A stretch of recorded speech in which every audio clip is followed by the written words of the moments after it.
Hey, today I want to show you how to explain the value of UX in the only language business truly care about, money. UX isn't just about pretty interfaces, it's about revenue, conversions, and measurable growth. As UX designers, we often see friction points in products that frustrate users. But when we talk to executives or business stakeholders, design arguments don't always work. What works is showing how much money is lost because of poor UX and how much money can be gained by fixing it. I'll walk you through a simple framework, identify the problem, propose a solution, and estimate the business outcome. And to make it more practical, we'll look at real-world case study, the Google Merchandise Shop. Looking at the Google Merch Shop, we see a fairly typical e-commerce funnel. It starts with the homepage, then moves into a product listing, and then into viewing a single product. From there, users add an item to the cart, begin checkout, and finally make a purchase. The steps highlighted in yellow are event associations.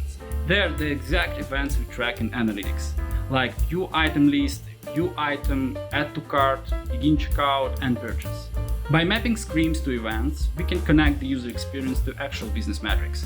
And that's what allows us to analyze the funnel performance in Google Analytics. Now let's look at the data. In 1 month, the Google Merch Shop had 95,000 sessions, but only 941 purchases, and that's a huge drop-off.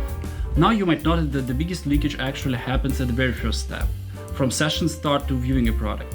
Only 13.3 of sessions go that far. But I'm not focusing on that step, and here is why. It's very hard to control. Users land on different pages through different channels, they are still orienting themselves, and many of them are just window shoppers. That's natural behavior in almost any online store. Instead, I focus on the drop-off between add to cart and checkout. At this point, users already have strong buying intent, and if they drop, that means UX friction is directly costing sales. Let's look at one specific friction point, size selection. Right now, users can't add the product to the cart until they manually choose a size. And if the size is out of stock, they only discover it later after wasting time. This creates frustration and abandoned carts. The solution: make all sizes visible as buttons.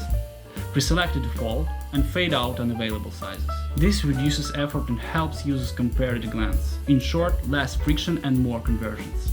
Now that we've seen the funnel and one specific UX issue, let's step back and look at the bigger picture. This table compares two scenarios.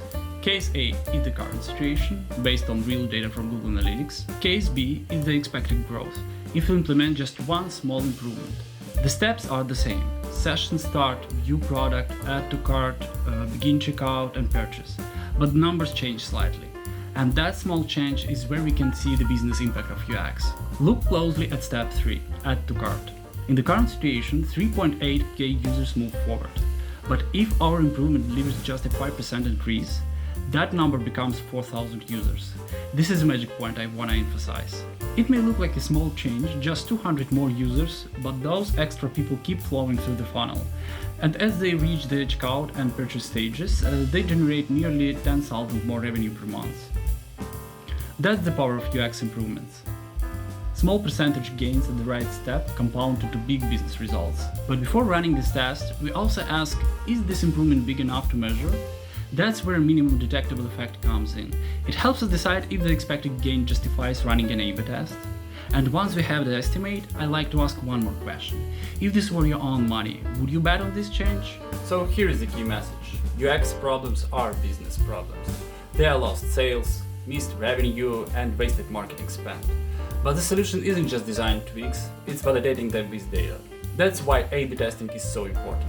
It proves whether a UX change really drives conversions and revenue.